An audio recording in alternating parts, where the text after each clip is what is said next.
لو انت ما شفتش افلام الاكشن دي فانت فايتك كتير جدا. اول فيلم هقول لك عليه هو فيلم انهيل، الفيلم اللي نزل سنه 2003 وكان من بطوله فان دام. الفيلم بيحكي عن كايل اللي بيدخل السجن وبيكتشف جوه السجن ان بتدور صراعات ما بين المساجين عن طريق قتال،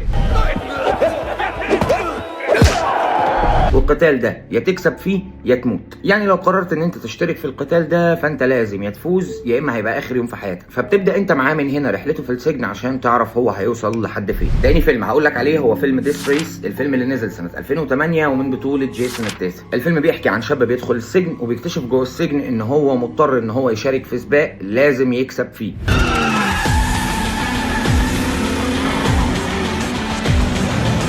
الهدف من السباق ده ان اللي مشاركين فيه واحد فيهم اللي يكسب ويتم الافراج عنه والباقيين لازم يموتوا.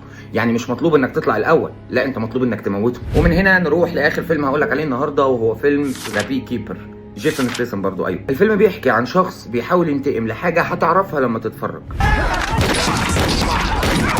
وقت ما انت بتتفرج هتكتشف ان هو زمان كان عميل سابق في منظمه اسمها بي كيبرز. ايه هي المنظمه دي او بتعمل ايه او هو اصلا كان شغال معاهم ايه، انت هتعرف معاه في الفيلم. فهتعيش فيلم جامد جدا وهيعجبك جدا. فانت لو ما شفتش الفيلم ده صدقني اتفرج عليه ومش هتندم. وبكده ابقى انا قلت لك على الثلاث افلام. ما تنساش لو الحلقه عجبتك لايك شير فولو وابعت الفيديو لاصحابك. ولو انت شفت اي حاجه من الافلام دي سيب لي رايك تحت في الكومنتات. ولو بتحب الفيديوهات الطويله والمراجعات وفلوجات للسينما هتلاقيني سايب لك لينك اليوتيوب، تابعني هناك عشان بننزل حلقات مختلفه خالص عن اللي بننزلها هنا. اشوفك الحلقه الجايه، سلام.